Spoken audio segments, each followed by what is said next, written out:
Let's move to by the numbers. Cedric, a big one has come to an end. We won't be adding any to this. It's 14, and that's the number of Big 12 championships won by Kansas, the men's basketball team there. It has ended, though. It ended officially earlier this week in a loss to Oklahoma, but 14. Cedric, iPhones weren't even in existence when the Kansas run started. That tells you how long it was going on. You know what, Jen? That's been a minute. Kansas's dominance of the Big 12 is a huge deal, and it's funny because I kind of put them with Oklahoma in football. Like when you come into a season and you always, we get these emails. Will you fill out the preseason poll? Who you picking as the Big 12 champion? Well, if it's in basketball and I haven't done my homework yet, I just write down Kansas. I mean, what are the chances that it won't be? And if I haven't done my homework in football, I write down Oklahoma. So Kansas has been a juggernaut under Bill Self. They're young this year. They have the big guy is hurt. He's out for the year, Otto. And so it's one of those things where you caught him at the right time. Chris Beard at Texas Tech has done a tremendous job, Jen. He has that team rolling. They were Elite Eight last year, and they look like Elite Eight again this season.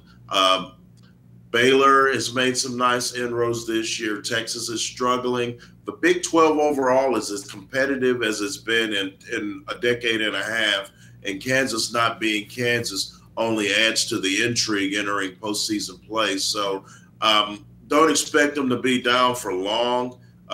Down for Kansas is still 25 or 26 wins. So I live in Austin where the team I cover is 16 and 14. So I'm hoping to see you during the postseason, Jen. I'm not making any promises. Well, and I think, it's easy to say, well, the streak is over, but it looks like Kansas will finish third is their likely spot. And when you think about this streak that they've been on, and during that time, a guy like Mike Krzyzewski at Duke, obviously one of the most storied programs in the country, during that stretch of Big 12 dominance by Kansas, Duke had a 6th place finish in the ACC. So, I mean, it just goes to show you just how hard it is to be league champ that long. But, Seth, I think you bring up a great point, how deep this league is. Another number I'll throw out, this isn't my number for this segment, but I'll throw out 8. It sounds like 8 Big 12 teams are going to get into the NCAA tournament, almost a for sure at this point, really.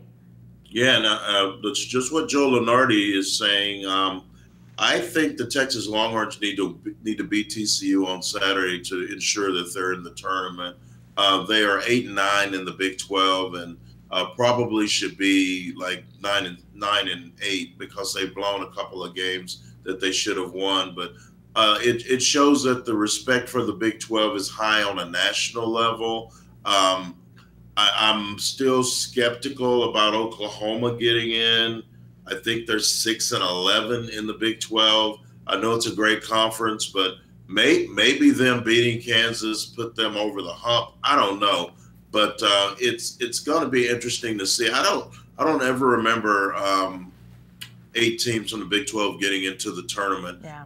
And I do know this: no team that's ever finished with fewer than 8 wins in conference has ever gotten in. So I think OU's 6-11, Jen, and if they get in at 7-11, I think that'll be a first for them. Yeah, and it really comes down to this whole quadrant win and quadrant game system. Oklahoma's non-conference was so strong, it's really buoying them with a not great Big 12 record, and I think it's a sea change for those of us that have been watching NCAA tournament selections for a lot of years. We expect you got to get to this mark in your league. You got to get to this win total. There just have been these marks over the years that have been the way that NCAA tournament teams are selected. And with these quadrant 1, 2, 3, and 4 games now, it's really shifting the way NCAA tournament selections are done. So it's kind of a change in mentality. It's hard to see a team that might finish 5 games under 500 in their league still be an NCAA tournament team.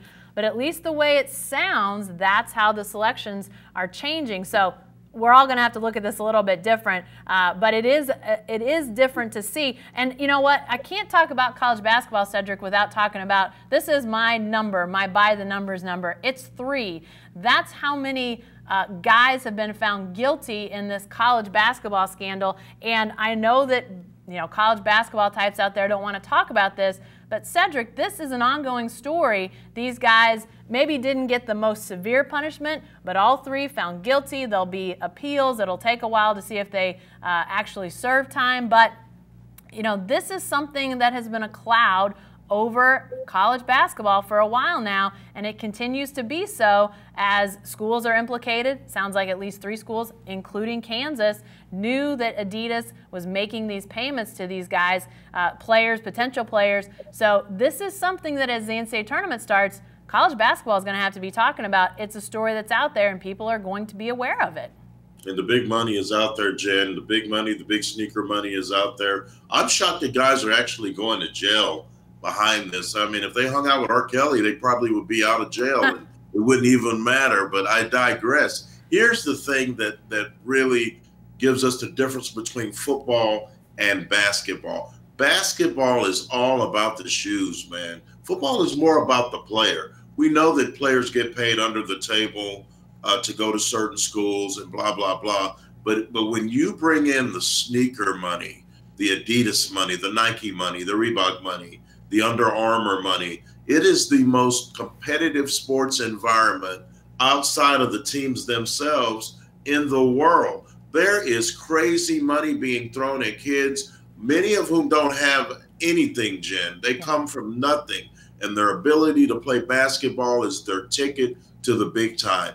Are you telling me if I'm a kid and I grew up in a 2-bedroom apartment with 6 brothers and sisters and a single parent home, and someone offers me $25,000, you don't think I'm going to take it to help my family? I mean, I'm just being honest here. Yeah. And these are the kind of conversations that 15 and 16 and 17-year-old kids are having with these representatives from these shoe companies. So guys are getting in trouble. Last I checked, it was a cash business. How are people getting caught? That's the question. Yeah. A bag of money used to be a bag of money. Hopefully they're not going SMU on us and cutting checks like the Pony Express. I hope not.